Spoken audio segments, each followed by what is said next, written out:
Maaaring iniisip mo ngayon yung energy mo kasi is pagpapamilya, pagkakaroon ng pamilya, may kinalaman sa kasal, or pagkakaroon ng anak, bumuo na rito ng life, marriage, walking down the aisle, everything related to settling down.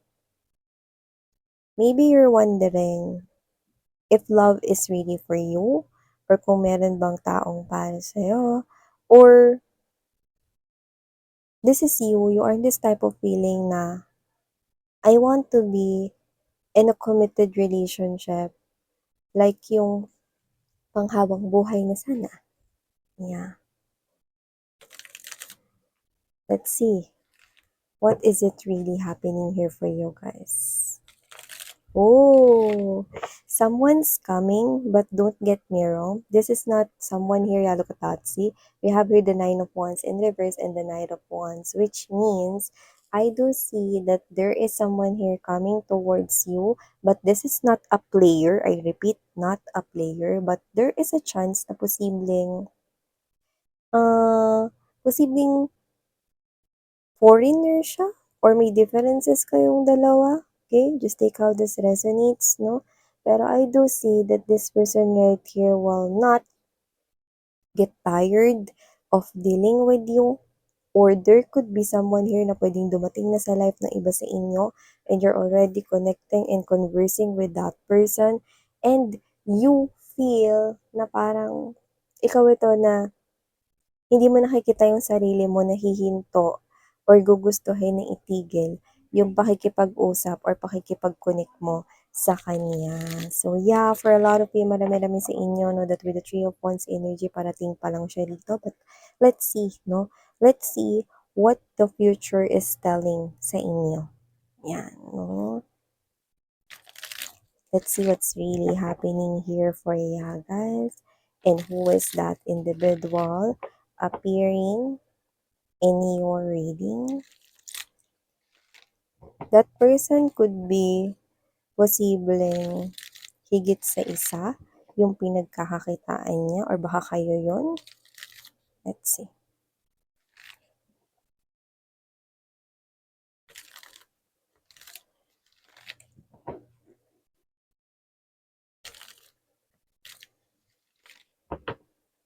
Archangel Michael, thank you so much, together with the angels and guides. Okay.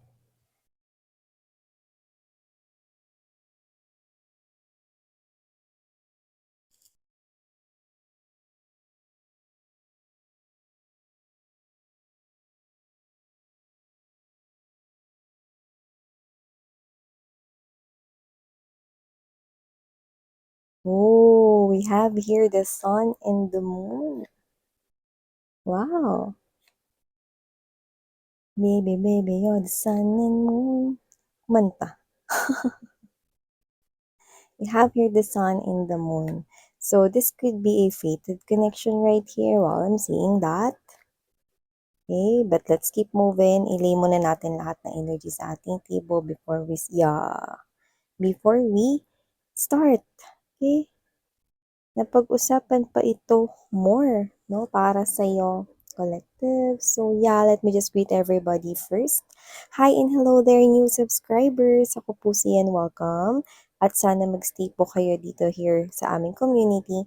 At sa mga returning viewers, thank you po sa inyong walang sawang pag-suporta. Sa mga babes, no, na tayo dito, gender, bahay, lalaki, LGBT, lahat kayo welcome. And of course, this is timeless as well, meaning, pwedeng ito ay tapos na, pwedeng ito ay nangyayari naman sa kasalukuyan para sa iba, at pwede namang hindi pa, at isang prediction naman for others of you. So, dito, nakikita ko, no, ang cute. Yeah, ang cute nito, no. So, I do see that this is you. Two of Swords energy in reverse, and there's the Six of Cups. I do see na kung sino man tong kadil mo, medyo marami kayo rito pagkakaiba, no? Pero, for some reason, hindi yung feeling ng nagtsatsaga ka lang or tinitiis mo lang, no, hanggang sa masanay ka. Hindi ganun no? So, for others of you, you could be dealing here with a total different person. Like, this might not be your ideal type talaga, or this might not be the person here that you are dreaming about, no? Yung mga ganun. Pero, what I love about that is that, yeah, this might not be your ideal type of person, or baka may tipo kang person, lalo na sa physical appearance, no? May type ka. Syempre, yun naman yung unang nakikita, no, ng individual, no? Whether itanggi natin yan or not, no? Yun yung first na nakikita ng ating eyes, no? After meeting a stranger. 'Di ba? So, yung pag-uugali 'no, is dun na mas makikilala after na magkaroon ng pagkikita, 'di ba? So, dito nakita ko na this could not be your ideal type physically, pero plakadong-plakado 'no, meaning heavy na heavy ang kanya ritong energy. Ibig sabihin mas pa siya dun sa ideal type mo, okey? So, whatever the case, maybe this is you. Ay, hindi ko akalain na ito pala talaga yung ideal type ko. So, kung hindi ko pa siya makita na or matagpuan, baka hindi ko napansin or nakilala yung sarili ko na ito pala talaga yung ideal type ko at hindi yung ideal type ko na una, 'yan 'no. Siguro meron na kayong ideal na tipo na person 'no, sa inyong mind 'no, before. Pero after seeing or after meeting this person here, nag-iba. And then this is you, ay ito pala talaga yung tipo ko na babae or lalaki. Yan, wala tayo ditong gender, babae, lalaki, LGBT of course. Mga sweethearts, welcome din kayo. And for others of you, there are a lot of difference right here, but with the sun and the moon, this is yung hindi mo rin alam kung bakit parang gustong-gusto mo rito na magstay sa ganitong klase ng connection, even though this is just a new connection or a new love pop in air for you guys with this Ace of Cups energy. Yeah, you do not know. Basta you're just happy in this type of connection. Masaya ka lang, no? And you just wanna magpatangay, no? You just wanna magpatangay into this type of connection here, no? You're just happy being with this person here. Sometimes, hindi kayo nagkakaintindihan, no? Maybe because you have here different languages, no? Maybe you're dealing here with foreigner for others of you, and sometimes, no, minsan parang kruk, kruk, kruk, kruk, yan, no? Parang hindi mo alam kung paano mo i-express yung iyong gustong sabihin minsan 'no, sa kanyang language 'no, or kung gano'n din siya sa language mo 'no, or kung meron man kayong common na languages sometimes 'no, parang mahirap pa rin na intindihin yung isa't isa 'no. So for others of you, it might not be the language that is different, pero marami kayong mga differences nitong person na 'to. You could be dealing here with a foreigner, but yung iba doesn't have to be a foreigner, but you're dealing here with someone who is a totally different from you and from those energies that you've connected from in your past. So I do see that this person here makes you happy even though may mga pagkakaiba kayo dito kasi iba 'di ba? Parang, ayoko niyan, 'di kami nagkakaintindihan. Ayoko sumakit yung ulo ko tapusin ko na 'tong connection na 'to habang maaga pa 'no, mga gano'n 'no. Or magkaiba kami ng relihiyon niyan, magkaiba kami ng beliefs niyan, 'di kami nagkakasundo, ay ganyan, ganyan 'no. And for some reason 'no, yung iba gano'n, pero ikaw alam mo yung kahit ang dami ninyong pagkakaiba nitong person na 'to, na maaaring magkaiba kayo sa height, magkaiba kayo sa skin color, magkaiba yung gusto ninyong food, baka ikaw mahilig sa maanghang tapos siya hindi, 'no, o kaya baliktarin niyo na lang na ikaw mahilig sa kape tapos siya ayaw niya ng kape, gusto niya gatas or ano, Milo. Hindi ako endorser ng Milo, binanggit ko lang. So, whatever the case may be, marami kayong pagkakaiba but you just love na mag-stay dito sa connection na 'to, For some reason hindi ko rin alam, parang ikaw 'to na hindi ko rin alam, basta gusto ko lang talaga na mas makilala pa yung tao na 'yan. Oo, maminsan-minsan hindi kami nagkakaintindihan 'yan, miss 'yan, pero for some reason yung puso ko talaga gusto ko talagang mag-stay dito. Yung iba sa inyo hindi pa officialing kayo, pero kayo ito na, "Gusto ko mag-stay dito hindi dahil gusto kong magtiyaga dito, miss 'yan, kundi iba yung nararamdaman ko, miss 'yan. Iba yung nararamdaman ko. Open na open ako para sa tao na 'to."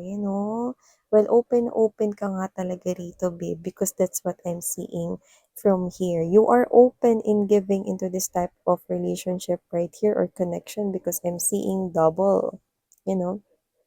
You wanna give. And these are both actions. Okay? You want to give your time, you want to give your effort in this type of connection here. Okay?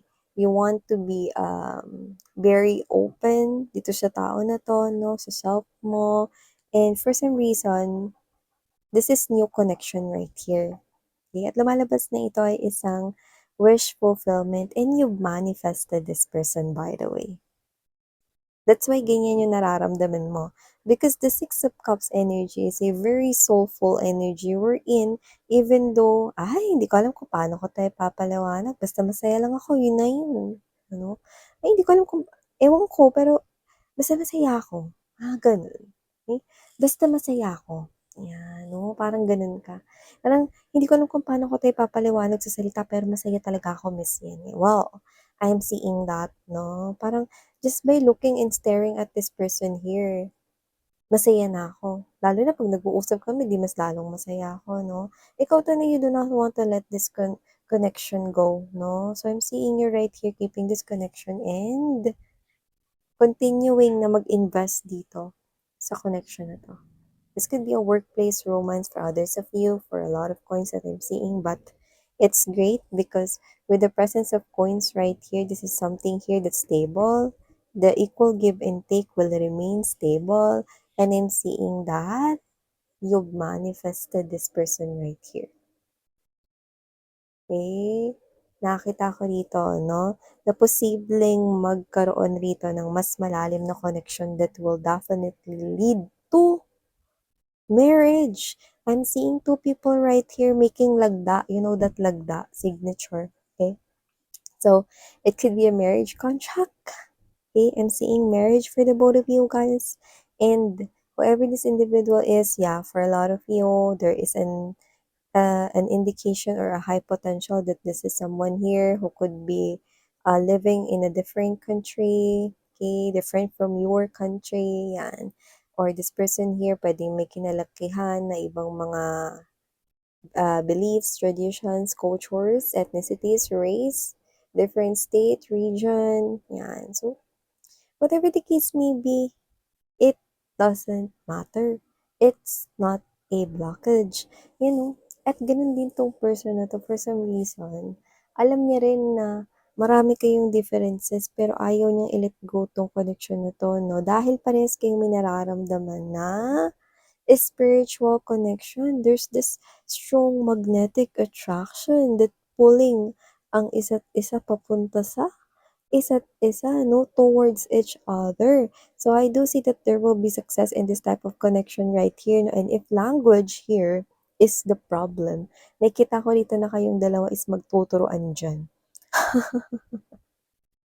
We do all know that English, no, is yung ating parang main na language to connect with other people, no, in different countries right here. So, it could be English yung maging way ng inyong communication at first, no, and then after na lang is yung ano yung language niya. Iba doesn't have to be that you're dealing here with foreigner. Pero yung iba posibleng, alam mo, no, kahit sa Pilipinas or dito sa bansa, 'di ba? May mga galing sa Bisaya, 'di ba? Or may mga galing naman sa Bicol, mga ganyan. May mga different dialects at languages, no? So, posibleng matutunan mo na lang din 'yun or matutunan din niya yung iyon. No? So, nakikita ko na magbubukas at mas magiging open, okay, ang inyong communication in the future because you will teach each other right here how to communicate in your language and in his or her language.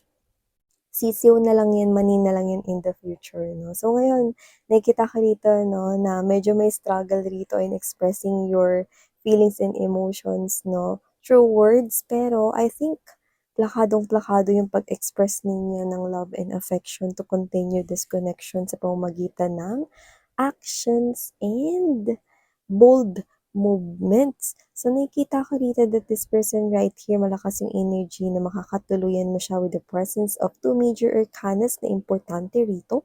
Just this card energy in the Hierophant, no? Both energies indicate dito na there is a high potential that you will marry this person right here and this person will definitely marry and say yes to you. Wow! So, I do see that this is more than what you expect in love.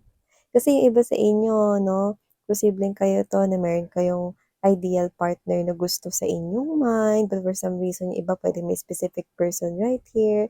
But after meeting this person na pinag-uusapan natin kanina pa, no, yung lahat ng ideal na gusto mo sa isang person, okay, posibleng iba yun sa kung may anong meron siya.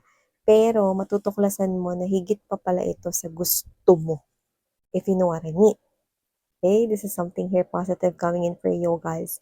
And this is I'm seeing na ibubukas mo talaga yung buo mo ditong life for this person. Like, you will definitely welcome and entertain this person here. Okay? Sa iyong buhay. At nakikita ka dito that you will be very happy. No? So, ngayon nakakatawa na pag minsan parang hindi kayo nagkakaintindihan, no? You stare at each other, no? And then you smile and then you end up laughing, no? Like, gets ko na, hindi tayo nagkaintindihan. Pero there's so much love coming from the both of you. So, wow. Diba? Kasi yung iba, kahit na dito lang sa Pilipinas or sa bansa, 'di ba? Sometimes kung galing siya ng ibang lugar, no, ta's yun yung sanay niyang dialect, no, ta's hindi niya alam mag-Tagalog, nagkakaroon dun ng parang barrier sa language, no. Pero kasi alam mo hindi naman palaging language ang barrier, no, lalo na pagdating sa dalawang tao na naka-fated talaga na magkita at magkakilala, no. So, hindi nagiging hindrance yun. Okay. So, pwede maging katrabaho mo siya 'no, or tapos magkakilala kayo dito or magkalapit kayo kasi yung iba walang tiyaga 'no. Kasi ikaw dito hindi ka napapagod, eh, oh.